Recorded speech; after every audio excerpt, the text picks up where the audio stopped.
Hoy celebramos esta memoria litúrgica de Santa Marta, hermana de María y de Lázaro.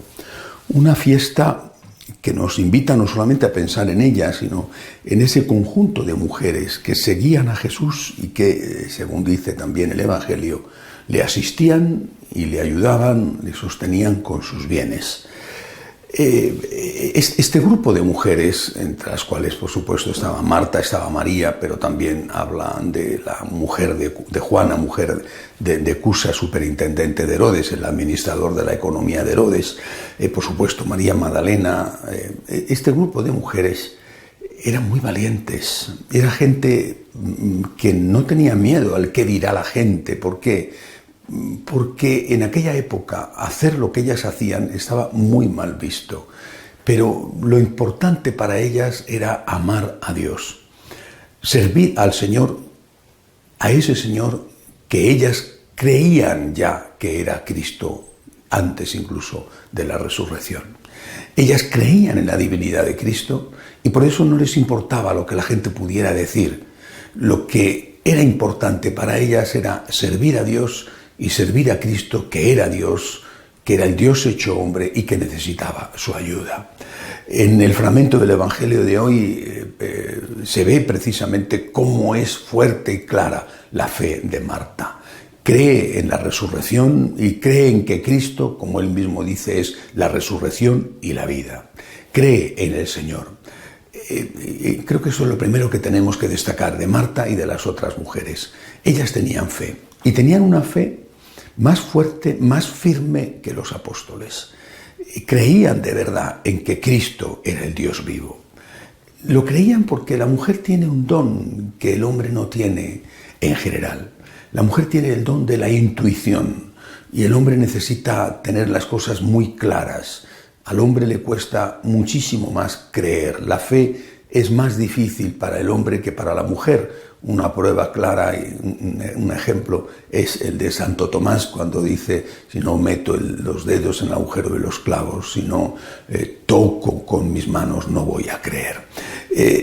La mujer, en cambio, tiene este sexto sentido, que es la intuición, y por el cual ve las cosas, aunque no las pueda demostrar del todo, intuye con el corazón.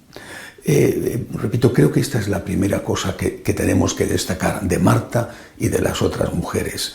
Y por eso me parece a mí también que hay más mujeres que hombres en la Iglesia, porque las mujeres intuyen, las mujeres ven con el corazón y nosotros los hombres somos más testarudos, necesitamos más pruebas, necesitamos estar convencidos, nos cuesta mucho más trabajo arriesgar.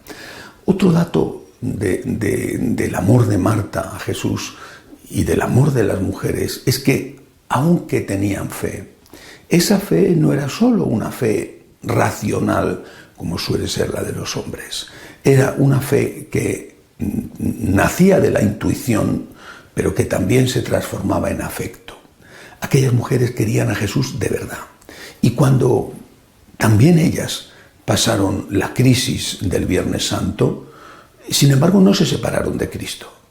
Estaban al pie de la cruz y después fueron a preparar su cuerpo para el enterramiento y las primeras que acudieron al sepulcro y que por eso recibieron el anuncio del ángel de que había resucitado y la primera aparición del propio Cristo resucitado, que fue a María Magdalena, ellas eran mujeres. Es decir, tenían fe en la divinidad de Jesús, pero también ellas tuvieron su crisis. Y sin embargo, no abandonaron al Señor, porque al margen de lo que el Señor fuera, era Dios o no era Dios, ellas le querían.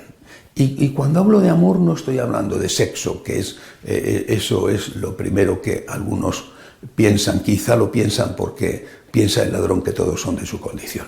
El amor, incluso entre una mujer y un hombre y una mujer, puede ser puro. Y en este caso era un amor puro. El amor de Marta, el amor de María Magdalena, el amor de María, la hermana de Marta, era un amor puro. Y así era, y así ha sido siempre el amor de tantas mujeres consagradas al Señor. Creían en Él y le amaban a Él. Y le amaban a Él como Dios y le amaban a Él como persona.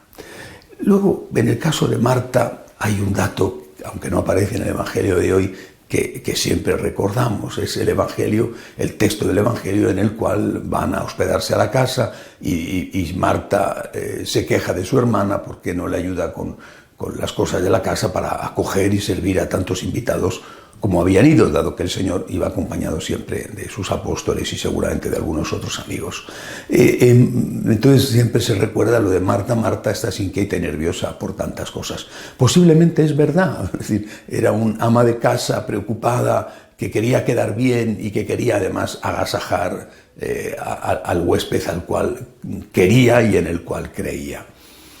Y por eso también, al celebrar a Santa Marta, tenemos que recordar que nuestro amor al Señor y nuestra fe en el Señor se fortalece en la oración. Se fortalece en el encuentro personal con Él.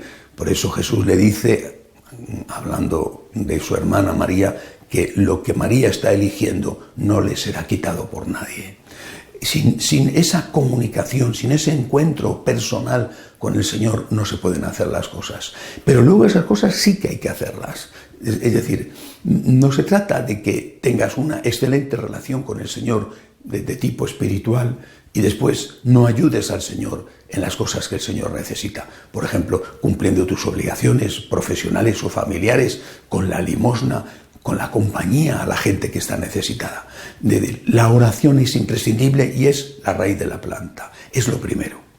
Es lo más importante, si me apuran. Pero después tiene que traducirse eso en caridad. Si no se traduce en caridad, esa oración no es espiritualidad, es espiritualismo. Aquellos que rezan mucho y aman poco y trabajan poco y ayudan poco, esos no son precisamente dignos seguidores de Jesús, no son de la escuela de Santa Marta. Así que confianza en el Señor, amor al Señor, aunque a veces no entendamos y aunque a veces podamos tener dudas, y después de eso pensemos en esa Marta que reza, porque el Señor también se lo enseñó y la corrigió y ella aprendió la lección, que reza y que trabaja. Que así sea.